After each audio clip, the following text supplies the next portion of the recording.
의지의 한국인이 이 코로나가 창궐함에도 불구하고 아프리카 여행을 하기 위해서 여행을 떠난 거죠. 그런데 두바이에서 비행기를 이제 갈아탔습니다. 비행기를 갈아타 보니까 여러 외국인들이 함께 타고 있었는데 이륙 이후에 1시간 지나고 난 다음에 엔진에서 연기가 나기 시작하는 거예요. 사람들이 당황합니다. 조종사가 침착하게 말을 합니다. 여러분 중에 3명만 뛰어내리면 모두가 살 수 있습니다. 그러자 프랑스 사람이 죽음도 예술이다 하면서 뛰어내린 거예요. 그 옆에 있는 미국 사람이 세계 최강 미국 만세 외치면서 뛰어내렸습니다. 그러자 마지막으로 누구 한 명 뛰어내려야 되잖아요. 그러자 의지의 한국인이 대한독립 만세를 외치고 옆에 있는 일본 사람을 밖으로 던져버렸습니다. 여러분, 우리가 여행을 하다 보면 우리가 원하지 않는 일들을 만날 때가 있습니다. 그때 하나님께서 여러분에게 그 문제를 해결할 수 있는 은혜를 주시기를 축복합니다. 마가복음 8장 27절에 보면 예수와 제자들이 빌립보 가이사라 여러 마을로 나가실새 길에서 제자들에게 물어 이르시되 사람들이 나를 누구라고 하느냐. 오늘 이 말씀에서 보면 길에서라는 단어가 나옵니다. 그런데 오늘 마가복음 8장 27절로부터 10장 52절까지에 보면 길에서라는 단어가 5번 나와요. 예수님이 갈릴리에서 예루살렘으로 올라가는 여정 가운데 길에서 일어났던 사건들이 많습니다. 오늘 말씀에서는 마가복음 8장과 9장을 통해서 예수님이 이 갈릴리에서 예루살렘에 올라가는 여정 가운데, 여행 가운데 일어났던 사건 3가지를 가지고 함께 말씀을 나누기를 원하는데, 여러분 오늘 설교 제목에 보면 당신은 어떤 여정 중입니까? 라고 했는데, 우리가 이제 여행을 할 때 여행의 여정 중이다, 인생 여정이다 이런 말을 합니다. 이 여정이란 말은 뭐냐면 여행을 할 때 낯선 환경 속에서 느끼는 감정을 가지고 여정이라고 합니다. 우리가 신앙의 여정을 살아가면서 느껴야 될 감정들이 꼭 있습니다. 오늘 말씀을 통해서 우리가 어떤 감정을 느끼면서 이 코로나 시대를 살아가야 될 것인가 말씀을 통해서 나누어 보기를 원하는데, 첫 번째로는 십자가의 여정이 저와 여러분들에게 필요합니다. 여러분 오늘 8장 27절 읽었던 말씀을 우리 함께 읽어보겠습니다. 시작. 예수와 제자들이 빌립보 가이사라 여러 마을로 나가실새 길에서 제자들에게 물어 이르시되 사람이 나를 누구라고 하느냐. 자, 마가는 오늘 여기서 보면 빌립보 가이사라라고 했습니다. 그런데 정확한 도시명은 가이사라 빌립보입니다. 그 당시 로마 황제가 가이사라였고 헤롯 왕의 아들이었던 헤롯 빌립이 통치를 하고 있었기 때문에 그 빌립의 이름을 붙여서 이 도시의 이름을 가이사라 빌립보라고 불렀습니다. 물의 공급이 원활했기 때문에 비옥한 토지를 가지고 있었고 농사가 잘 되어서 예전부터 많은 사람들이 모였고 구약시대 때는 여기에 바알 신전이 있었습니다. 로마가 이 지역을 식민 통치할 때도 4명의 황제의 신전이 이 가이사라 빌립보에 있었는데, 예수님 시대에도 로마 황제의 신전 가운데 판신전이라고 그 신전이 있었습니다. 그 화려한 판신전이 보이는 길거리에서 예수님이 제자들에게 물은 거예요. 사람들이 나를 누구라고 하느냐? 이렇게 물었더니 제자들이 답변이, 자 28절, 제자들이 여자와 이르되 세례 요한이라 하고 더러는 엘리야 더러는 선지자 중에 하나이다. 이 대답을 듣고 난 다음에 다시 예수님이 또 물어요. 그러면 너희들은 나를 누구라고 하느냐라고 질문을 하니까 29절에 제자들이 대답하기를 주는 그리스도시다, 메시아시다라고 신앙을 고백합니다. 여러분 한번 생각을 해보세요. 판신전이라는 화려한 도시에서, 뉴욕의 타임스퀘어처럼 화려한 곳에서 예수님이 제자들을 탁 세워놓고 이렇게 묻는 거예요. 너희들은 나를 누구라고 하느냐? 그런데 이 판신전은 세상적으로 보면 성공의 기준이라고 볼 수 있습니다. 왕의 신전이었기 때문에 권력이 있었고 돈도 있었고 쾌락도 있었어요. 그곳에서 오늘 예수님이 제자들에게 물은 거예요. 그 제자들이 신앙을 고백하자 예수님이 이렇게 답변을 하십니다. 자, 31절 32절에 인자가 많은 고난을 받고 장로들과 대제사장들과 서기관들에게 버림받아 죽임을 당하고 사흘 만에 살아나야 할 것을 비로소 그들에게 가르치시되 드러내놓고 이 말씀을 하시니 베드로가 예수를 붙들고 항변한다는 것을 따지듯이 말했다는 겁니다. 또는 야단치듯이, 베드로가 예수님에게 야단치듯이 말했다는 거예요. 이러시면 안 된다고. 왜 베드로가 이렇게 항변을 했을까요? 베드로가 3년 동안 예수님을 따라다녔습니다. 그런데 예수님이 갑자기 십자가에 죽으신다고 말하니까, 아니 우리가 당신을 3년 따라다녔는데 이렇게 당신이 십자가에서 개죽음을 당하면 우리의 이 3년 세월은 누가 보상하느냐는 것입니다. 제자들이 예수님에게 신앙을 고백을 했어요. 너희는 나를 누구라고 하느냐? 이 가이사 빌립보 지방의 화려한 판신전 앞에서 예수님 앞에 신앙을 고백을 할 때 그들의 뉘앙스가 뭐냐 하면, 우리도 이 판신전이 화려한 것만큼 예수님 앞에 이 신앙을 고백함으로 말미암아 세상에서 성공할 수 있다라는 그런 마음을 가지고 기대하면서 신앙을 고백했는데, 예수님이 십자가에서 죽는다고 말하니까 항변할 수밖에요. 그 항변하는 베드로에게 예수님이 이렇게 말합니다. 33절에 사탄아 물러가라. 이 말은 지금 너가 말하는 거, 그 사단의 생각이 사단의 말이라는 것입니다. 그리고 말씀을 이어가는 게 오늘 34절인데, 34절에 보면 무리와 제자들을 불러 이르시되 누구든지 나를 따라오려거든 자기를 부인하고 자기 십자가를 지고 나를 따를 것이라고 했습니다. 여기서 우리가 잘 아는 말씀인데, 여기 중요한 단어가 뭐냐? 무리와 제자들이에요.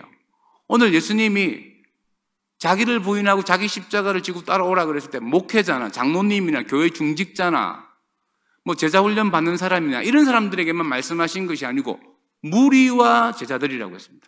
모든 사람에게 다 하신 말씀이에요. 여기서 그럼 이 자기 부인이 뭐냐? 자기가 뭐냐면 쉽게 말하면 자아를 나타내는데 네 가지로 이야기할 수 있습니다. 자기 자신에게만 너무 몰두하는 이기적인 성향, 이게 자아입니다. 그리고 자기는 칭찬받고 인정받고 싶은 게 이게 자아고, 자기 주장이 강해서 자기 방법만을 선호하는 사람이 있어요. 이게 자아입니다. 그리고 욕구 불만이 강해서 만족함이 없는 게 자아예요. 쉽게 말하면 자아라는 것, 이 자기라는 것은 사람과의 관계에서 손해를 보고 살아야 된다는 거예요. 이것이 자기 부인하는 거예요. 이것이 십자가를 지고 예수님을 따라가야 되는데, 이와 같은 삶을 살지 않으면 어떤 결과가 오느냐? 여러분 36절 보세요. 마가복음 8장 36절에 보면 사람이 만일 온 천하를 얻고도 자기 목숨을 잃으면 무엇이 유익하리요? 세상의 모든 성공을 다 이루었지만 생명을 얻지 못하면, 성경으로 말하면 구원을 받지 못하면, 부활하지 못하면 무슨 소용이 있겠냐는 것입니다. 그래서 우리가 구원받은 사람으로 이 땅을 살아갈 때 자기를 부인하고 자기 십자가를 지고 주님을 따라가야 되는데, 사실 이거 결코 쉽지 않습니다. 하지만 자기 부인하는 사람이 성공해요. 제가 교회 안에서 불신 남편이나 신앙의 컬러가 맞지 않는 남편에게 10년, 15년의 인생을 자기 부인하며 살아오셨던 집사님, 권사님들이 끝내 승리하시더라고요. 여러분, 제가 친하게 지낸 친구 같은 목사님이 울산 우정교회 목사님인데, 제가 이번 금요일 특강을 갔다 왔습니다. 식사하는데 사모님이 이런 말을 하더라고요. 우리 목사님 너무 가부장적이라서 너무 힘들게 한다는 거예요. 근데 어느 날 이 목사님이 자신의 가부장적인 게 미안했는데 사모님 보고 여보 사랑해, 여보 사랑해도 사모님이 반응을 안 하는 거예요. 그러니까 아무런 반응을 안 해요. 계속 나에게 무슨 할 말이 없어요? 나에게 무슨 할 말이 없어요? 이렇게 말하니까 사모님이 뭐라고 말씀했냐면 사랑합니다 고객님 이렇게 이야기했대요. 그런데 그 이야기를 들으면서 느끼는 제 뉘앙스가 뭐냐면 그 사모님이 승리하셨더라고요. 결혼생활 가운데서도. 자녀와의 관계에서도 부모가 자기 부인의 삶을 정확하게 살아가면 그 부모가 승리하고요. 교회 안의 성도와의 관계도 마찬가지예요. 성도와의 관계에서 자기 부인의 삶을 살아가는 성도가 영광을 얻고, 직장생활, 친구 관계도 마찬가지입니다. 자기 부인 손해보면서 살아가는 사람이 궁극적으로는 인정받고 존경받더라고요. 오늘 예수님이 화려한 로마의 그 신전 앞에서 제자들에게 물었어요. 판신전 앞에서 너희들은 나를 누구라고 하느냐? 그 신앙 고백하는 제자들에게 주님이 하신 말씀이 너희들이 나를 메시아라고 믿는다면, 그렇게 신앙을 고백했다면 그 증거로 자기 부인을 하고 자기 십자가를 지고 따라가야지만 영원한 생명을 얻을 수 있다고 말씀하셨습니다. 사랑하는 베들레헴 교회 성도 여러분, 우리가 신앙의 여정에서 십자가의 여정이 분명히 필요해요. 우리가 신앙생활할 때 힘들고 어려움이 올 때마다 꼭 기억해야 될 게 뭐냐면 십자가를 바라볼 때 느끼는 감정이에요. 자기 부인과 함께 자기 십자가를 지고 내가 관계에서 조금 손해보면서 살아가는 것이 생명을 얻을 수 있는 주님의 길이라는 사실을 믿고 그 감정이 여러분의 길을 주님 축원합니다. 그리고 두 번째로는 변화의 여정입니다. 여러분 오늘 본문 9장 2절에 보면 엿새 위에 예수께서 베드로와 야고보와 요한을 데리고 따로 높은 산에 올라가셨더니 그들 앞에서 변형되사, 이 변형됐다는 완전 새로운 모습을 가지셨다는 거예요. 그런데 오늘 말씀에 엿새 후입니다. 엿새 후는 뭘 나타내냐면 예수님의 제자들이 가이사랴 빌립보에서 신앙 고백을 하고 난 다음에 예수님이 6일간 걸어가셨어요. 그리고 도착했던 산이 헬몬산인지 다볼산인지 모르지만 한 높은 산에 올라가셨습니다. 그리고 3명의 제자들과 함께 그곳에서 예수님의 이 모습이 변형되어졌어요. 신학적으로 말하면 부활체가 되셨다는 것입니다. 그뿐만 아니라 그때 구약의 율법의 대표라고 할 수 있는 모세와 선지자의 대표라고 있는 엘리야가 함께 나타납니다. 그리고 예수님과 대화를 나누세요. 근데 오늘 마가복음에는 그 예수님이 무슨 대화를 나누었는지 내용이 없지만 누가복음 9장 30절로 31절에 보면 엘리야와 모세와 예수님이 나누었던 대화를 기록하고 있는데 읽어보겠습니다. 누가복음 9장 30절 문득 두 사람이 예수와 함께 말하니 이는 모세와 엘리야라. 영광 중에 나타나 장차 예수께서 예루살렘에서 별세할 것을 말할세. 뭘 이야기했죠? 별세. 예수님이 십자가에서 어떻게 죽을 것인가에 대해서 이 모세와 엘리야가 함께 대화를 하고 있었어요. 그때 베드로와 이 3명의 제자 야고보 요한은 비몽사몽간에 뭐라 말을 하냐면, 자 오늘 본문 9장 5절로 6절을 보세요. 베드로가 예수께 고하되 랍비여 우리가 여기 있는 것이 좋사오니 우리가 초막셋을 짓되 하나는 주를 위하여 하나는 모세를 위하여 하나는 엘리야를 위하여 하사이다 하니 이는 그들이 몹시 무서워함으로 그가 무슨 말을 할지 알지 못함이더라. 자기가 지금 무슨 말을 하는지도 몰라요. 무서워가지고 그러는 가운데 7절에 보면 마치 구름이 와서 그들을 덮으니 구름 속에서 소리가 나되 이는 내 사랑하는 아들이요 너희는 그의 말을 들으라 하는지라. 누가복음에는 좀 더 구체적으로 이야기를 하고 있어요. 이 베드로와 야고보와 요한이 구름이 덮치고 하나님의 음성이 들렸을 때 두려워했다라고 기록하고 있는데, 자 여기서 보면 7절에 보면 자 하늘에서 무슨 음성이 나오면 이는 내 사랑하는 아들이요 너희는 그의 말을 들으라고 했어요. 그러면 이 구름이 왔다라는 것은 구약시대 때 하나님의 임재를 나타내는 거예요. 그리고 하늘로부터 음성이 들려요. 그런데 그의 말을 들으라고 했는데 무슨 말을 들으라는 겁니까? 여러분 그의 말을 들으라는 것은 문맥상 보면 8장 34절이에요. 무리와 제자들을 불러 이르시되 누구든지 나를 따라오려거든 자기를 부인하고 자기 십자가를 지고 나를 따를 것이라고 했더니 이 예수님의 말씀을 들으라는 것입니다. 여러분 신명기 18장 15절에도 이런 말씀이 있습니다. 내 하나님 여호와께서 너희 가운데 내 형제 중에서 너희를 위하여 나 같은 선지자 하나를 일으키시리니 너희는 그의 말을 들을지니라. 똑같은 말, 너희는 그의 말을 들을지니라. 이 구약의 약속의 말씀이 이루어졌는데 예수님이 메시아로 우리를 위해서 십자가에서 죽으시고 부활하신 것을 우리가 믿고 구원을 얻었다 그러면 우리도 자기를 부인하고 자기 십자가를 지고 따라가는 신앙생활을 해야 된다는 이 말씀을 들으라는 거예요. 그렇다면 이 변화산의 이 여정, 이 영적인 체험은 무엇을 하기 위해서입니까? 여러분 자기를 부인하고 자기 십자가를 지는 삶을 잘 살아가기 위해서 우리에게 필요한 게 뭐냐면 변화산의 여정이 필요하다는 거예요. 자, 예수님이 왜 변화산에 올라갔을까요? 여러분 누가복음에서 누가는 좀 더 상세히 기록하고 있습니다. 누가복음 9장 28절과 29절에 보면 이 말씀을 하신 후 8일쯤 되어 예수께서 베드로와 요한과 야고보를 데리고 기도하시려 산에 올라가사 기도하실 때 용모가 변화되고 그의 옷이 휘어져 광채가 나더라. 예수님이 변화산에 뭐하러 가셨습니까? 기도하러 갔어요. 그렇다면 우리의 신앙 여정의 변화산의 여정은 무엇을 이야기하냐면 기도 현장을 말하는 거예요.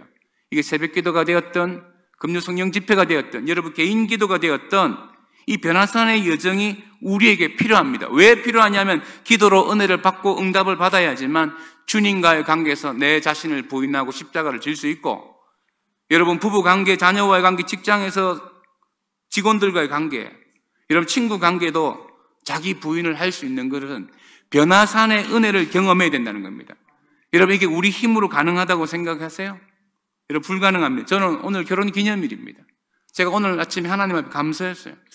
아직까지 이렇게 이혼하지 않고 사는 것에 대해서 감사했어요. 여러분 우리의 노력만으로 어려운 게 얼마나 많은지 모릅니다. 여러분 생각을 해보십시오. 제가 목회를 하면서 느끼는 게 뭐냐면 자기 노력으로 목회하는 관계가 있어요. 얼마나 힘들고 어려운 게 많은데. 제가 저희 아내에게 이런 말을 했습니다. 한 달 전에. 이번에 안식주를 가게 되면 내가 20일을 금식을 하겠다. 저희 집사람이 저를 째려보면서 이런 말을 했습니다. 저혈당으로 죽습니다. 뭐 장례 치르는 걸 보고 싶습니까? 뭐 이런 이야기를 하더라고요. 제가 3일 금식하고도 이 저혈당 때문에 새벽에 키드로 넘어지기도 했습니다. 그래도 제 마음에 이게 강력하게 하고 싶은 명분이 있잖아요. 뭐 교회 건축도 있고 위드 코로나 시대에 목회를 어떻게 해야 될지, 계속 목회를 해야 될지 말아야 될지 뭐 여러 가지 명분을 가질 수 있지 않습니까? 그런데 제가 정말 하고 싶은 이유가 뭐냐면 이 명분을 뛰어넘어서 변화산의 그 은혜가 좋은 거예요. 여러분들 경험해 보시면 가서 베드로가 이런 말을 해요. 여기 있는 것이 좋다 이런 말하지 않습니까? 베드로가 왜 이런 말을 했을까요? 그 두려워하지만 그 신변 경험이 좋은 거예요. 산기도 가서 방언으로 기도하고 금식하고 찬양하면서 은혜를 받고 기도원에서 집회할 때 얼마나 큰 은혜를 받아요. 근데 은혜를 받고 난 다음에 내려갈 시간이 다가오면 싫은 거예요. 왜 내려가기 싫습니까? 현실의 문제가 우리를 기다리고 있기 때문에. 어떻게 보면 제가 21일 금식 기도하겠다고 저희 집사람한테 이야기한 것은 현실의 고통과 스트레스에서 좀 자유하고 싶어요. 현실 도피적인 마음이죠. 여러분 그게 저만 있는 것이 아니고 코로나 시대를 살아가는 우리 모든 성도들에게 있을 거예요. 이 피로감. 우리 목회자들에게도 있을 거예요. 그러나 여러분 우리가 분명한 것은 이 영적 체험, 변화산의 영적 체험도 중요하지만 우리가 궁극적으로 머물러야 하는 것은 변화산이 아니고 산 아래에서 산 아래로 내려와서 자기를 부인하고 자기 십자가를 지는 삶을 살아가야 돼요. 그렇다면 왜 예수님께서 이 변화산에 올라가셨느냐? 자, 여러분 9장 1절에 보세요. 또 그들에게 이르시되 내가 진실로 너희에게 이르노니 여기 서 있는 사람 중에는 죽기 전에 하나님의 나라가 권능으로 임할 것을 볼 자들이 있다라고 말했습니다. 하나님의 나라가 권능으로 임하는 것을 보여주기 위해서 예수님이 변화산의 제자를 데려갔는데 이 권능은 부활의 능력이에요. 여러분 우리 신앙 여정의 이 변화산의 여정이 뭐냐면 우리가 부활 신앙으로 늘 승리하며 살아야 되는데 자 가이사랴 빌립보에서 예수님이 십자가에서 죽고 부활한다고 말했을 때 베드로와 제자들이 예수님한테 항변한 이유가 무엇입니까? 죽음과 부활 중에서 제자들은 죽음에 초점을 뒀다는 거예요. 이 부활의 변형을 이해하지 못했습니다. 부활의 능력을 이해하지 못한 거예요. 예수님이 이 세 명의 제자를 데리고 변화산에 올라가서 사람이 어떻게 부활하고 변형되어지는가 그 맛배기를 보여준 것입니다. 예수님이 예루살렘에 올라가서 죽는다고 했을 때 만약 여러분들이 그 자리에 있는 제자라고 한번 생각해 보십시오. 얼마나 멘붕이 왔겠습니까? 아이고 예수님과 그냥 갈릴리에 머물러 있었으면 인기도 있었고 좋았는데 왜 굳이 이 길을 따라 나섰는가? 로마 황제에게 반항하면 죽는데 나는 진로를 잘못 선택했다는 그런 감정이 생기지 않겠습니까? 그러나 예수님이 변화산의 그 여정을 통해서 제자들에게 정말 보여주고 싶은 게 뭐냐면 사람이 죽는 것으로 끝나는 것이 아니고 구원받고 부활된 모습으로 변형되어지는 것을 가르쳐 준 거예요. 그리고 우리의 삶 속에 부활의 능력이 있음을 말씀해 주셨습니다.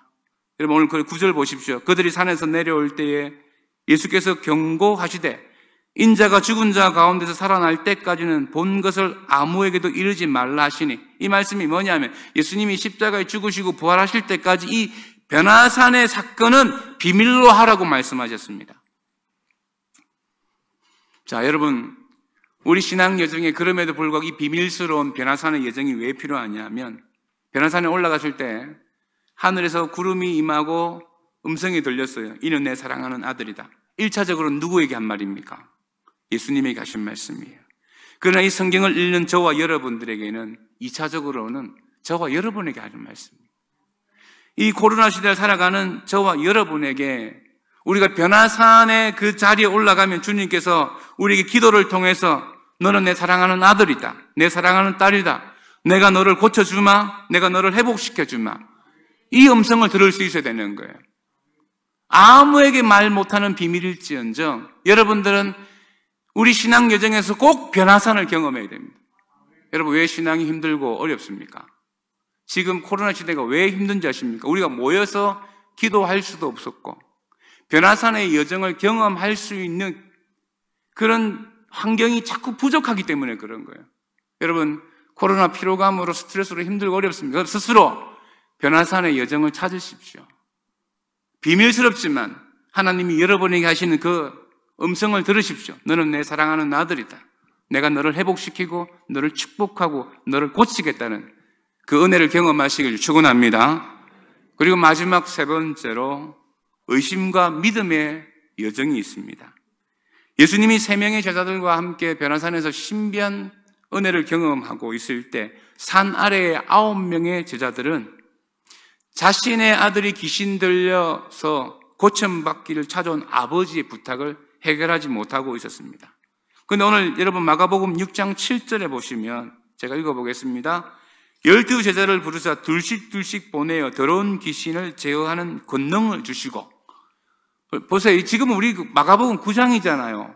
마가복음 6장에서 예수님이 제자들을 부를 때 더러운 귀신을 내어 쫓을 수 있는 권능을 주셨는데 왜 이 마가복음 9장에서는 이 능력이 나타나지 않았을까요? 그 이유가 오늘 9장 14절에 기록되어져 있습니다. 이에 그들이 제자들에게 와서 보니 큰 무리가 그들을 둘러쌌고 서기관들이 그들과 더불어 뭐하고요? 변론하고 있더라. 아이 고치지 못하는 것에 대해서 서기관과 변론하고 있고 16절에 예수께서 물으시되 너희가 무엇을 그들과 변론하느냐 이렇게 물었어요. 지금 아이 고치지 못하는 것을 지금 변론하고 있다는 거예요. 기도해야 될 문제인데 기도로 이 문제를 해결해야 되는데 오늘 이 제자들은 자신들이 고치지 못하는 부분들을 가지고 논쟁하고 있었다는 것입니다. 여러분, 세상적인 조직체, 단체에서는 회의를 하고 절차를 지키는 것이 굉장히 중요합니다. 하지만 영적인 공동체는 우리가 무슨 회의를 하는 것만큼 중요한 게 기도예요. 여러분, 영적인 공동체가 기도하지 아니하고 회의만 하게 되어지면 정말 그 공동체는 회의만 남는 그런 의미 없는 공동체가 될 수 있습니다. 전 3.1교회 담임 목사였던 전병호 목사님 목회를 잘 하실 때 이야기예요. 그의 책 낙타무릎에 이런 예가 있습니다. 부임하고 당회만 하면 싸우기에 당회하는 시간을 바꿨대요. 새벽기도 마치고 난 다음에 당회하겠다. 그 장로님들 새벽에 모여서 기도하고 당회를 하고 싸울 일이 별로 없었다. 그 다음부터 교회가 폭발적으로 부흥했다라는 자신의 고백을 제가 책에서 읽은 적이 있습니다. 제자들에게 귀신을 제하는 능력을 하나님이 주셨지만 이 능력이 왜 나타나지 않았냐면 변론만 하니까 문제가 더 복잡해진 거예요. 그래서 서기관들과 싸우고 귀신 들린 아이의 아버지는 더 절박하고 아이에게서 귀신은 더 떠나가지 아니하고 그때 예수님이 이런 말씀을 하십니다. 19절 보십시오. 대답하여 이르시되 믿음이 없는 세대여 내가 얼마나 너희와 함께 있으며 얼마나 너희에게 참으리요 그를 내게로 데려오라 하시며. 자, 예수님이 믿음이 없는 세대라고 책망을 하셨어요. 근데 여러분, 이 말씀이 요즘 시대 코드와 잘 맞지 않습니다. 요즘 시대는 이런 말 하잖아요. 멘토링의 시대다, 코칭을 해야 된다, 격려를 해야 된다, 칭찬을 해야 된다, 칭찬하면 고래도 춤춘다, 이렇게 말을 해요. 예수님은 전혀 시대 코드와 맞지 않게 말씀하시는데 여러분, 특별히 믿음은 그래야 됩니다. 믿음이 없는 자에게 믿음이 없다고 말을 해야지 믿음이 있는 것처럼 말하면 그 사람 망합니다. 목회자가 성도와의 관계에서 보면 친밀한 성도인데 참 믿음 없는 성도가 있어요. 근데 믿음 없다고 말하기가 어렵습니다. 인간관계에서. 여러분, 교인들이 착각하는 게 있습니다. 착하게 살면, 인격이 좋으면, 남을 해롭게 하지 아니하면 우리가 이렇게 말해요. 아, 저 사람 믿음 좋다고 생각해요. 아니에요. 착하게 살고 남에게 대해서 인격적이지만 불신 가운데 믿음 없이 자기 고집으로 살아가는 사람 정말 많습니다. 착한 거하고 믿음 있는 거하고 달라요. 그래서 오늘 예수님은 이 귀신 들린 아이의 아버지의 믿음을 회복시키는데 이렇게 물어요. 21절에 보면 언제부터 귀신이 들렸느냐? 이 아버지 답변하기를 어릴 적부터입니다. 우리 오늘 장학금 받은 학생들 잘 들으세요. 귀신은 남녀노소 가리지 않습니다. 어릴 적에도 역사에서 그 인생을 붙드는 거예요. 자기 마음대로 하려고 하는 거예요. 그러면서 이제 마가복음 9장 22절에 귀신이 그를 죽이려고 불과 물에 자주 던졌나이다. 그러나 무엇을 하실 수 있거든 우리를 불쌍히 여기사 우리를 도와주소서 합니다. 자, 여기 22절에 보면 무엇을 할 수 있거든 우리를 불쌍히 여기사 도와주소서 이렇게 말하죠. 예수님이 답변이, 자 23절 예수께서 이르시되 할 수 있거든이 무슨 말이냐? 믿는 자에게 능히 하지 못할 일이 없느니라 하시니. 이 말씀하신 예수님은 자꾸 이 사람의 마음에 믿음이 있는가 확인을 해보는 거예요. 그러자 이 사람이 24절에 이렇게 고백을 해요. 곧 그 아이의 아버지가 소리 질러 이르되 내가 믿나이다. 요까지만 하면 딱 좋을 것 같은데 그 다음에 말이에요. 나의 믿음 없는 것을 도와주소서 하더라. 여러분 이게 얼마나 모순됩니까? 내가 믿나이다 하는데 나의 믿음 없는 것을 도와주소서. 이게 앞뒤가 안 맞잖아요. 근데 킹 제임스 버전에 보면 이렇게 번역하고 있습니다. 내가 믿나이다.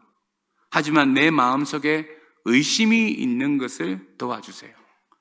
귀신 들린 아이의 아버지가 지금 무엇을 인정하고 있느냐 하면 내가 믿는데 그럼에도 불구하고 내 안에 의심이 있다는 거예요. 이걸 인정하고 있는 거예요. 사랑하는 베들레헴 교회 성도 여러분, 의심이 있다고 해서 그 사람이 믿음이 없다고 말할 수 있습니까?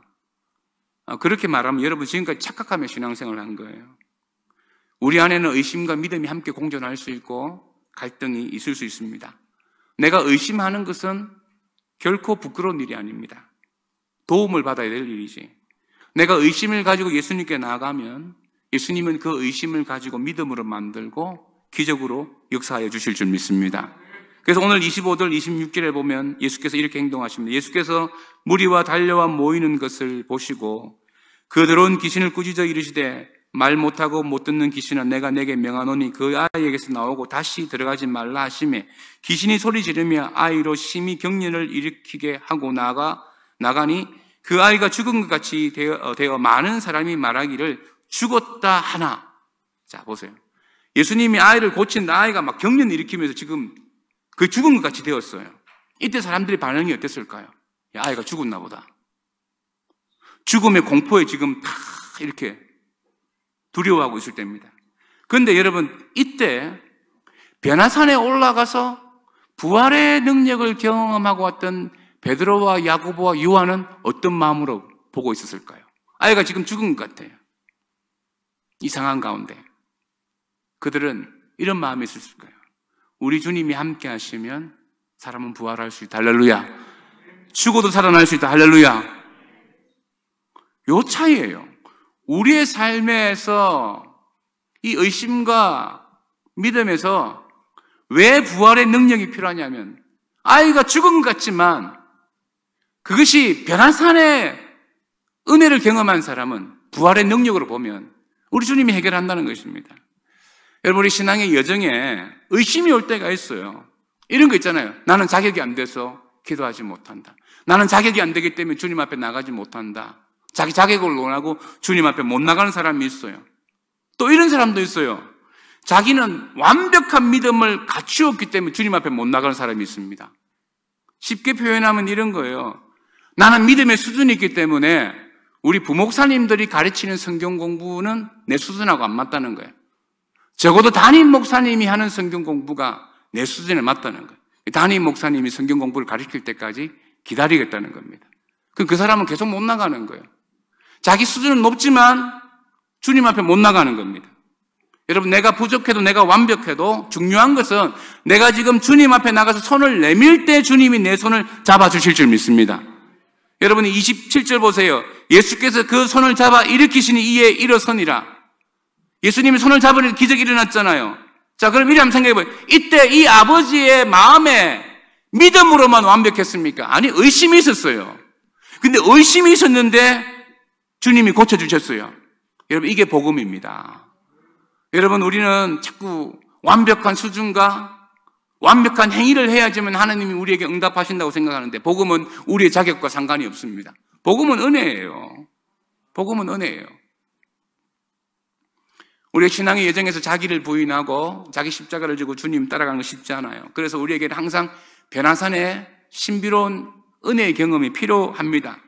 그리고 그걸 받고 현장에 나와서 기도를 통해서 문제 해결하는 역사도 경험을 해야 돼요. 우리 인생의 문제를 해결하는 방법은 기도입니다. 오늘 제자들이 예수님께 묻잖아요. 어떻게 이런 일이 일어날 수 있습니까? 물었을 때, 자, 여러분 마가복음 9장 29절에 예수님이 답변이 이르시되 기도 외에는 다른 것을 이런 종류가 나갈 수 없느니라 하시고, 기도가 굉장히 중요해요. 근데 여러분 그러나 오늘 이 말씀에서, 자, 십자가의 여정도 중요하고 변화산의 여정도 중요하고 의심과 믿음의 여정도 중요한데 가장 중요한 게 뭔지 아십니까? 오늘 그 말씀을 제가 읽지 않았습니다. 그 말씀은 바로 오늘 9장 8절 말씀입니다. 자, 8절 같이 읽어보면 시작. 문득 둘러보니 아무도 보이지 않고 오직 예수와 자기들 뿐이었더라. 오직 누구? 오직 예수.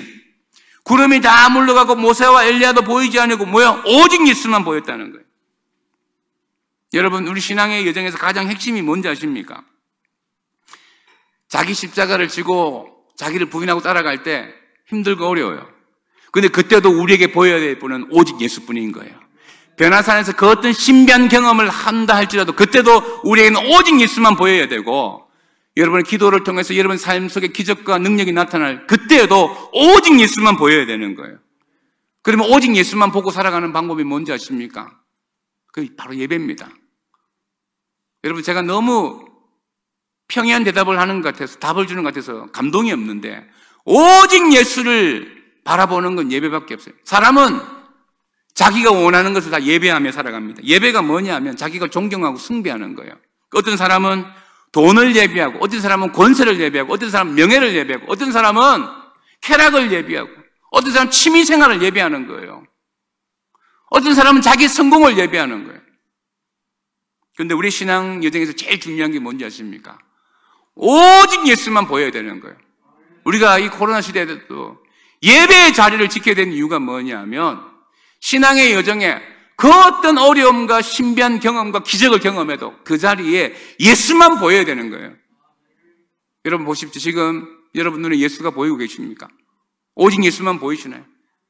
어떤 분들은 신비한 경험하고 난 다음에 예수가 보이지 않는 신비주의에 빠지기도 하고, 어떤 사람은 자기를 부정하는 곳에서 예수가 보이지 않아서 탈진하고 도망가고 쉬어야겠다. 어떤 사람은 문제 앞에서 분노하고, 궁극적으로 예수가 안 보여서 그렇습니다. 여러분, 오직 여러분 신앙의 여정에서 예수만 보이시기를 주님의 축원합니다.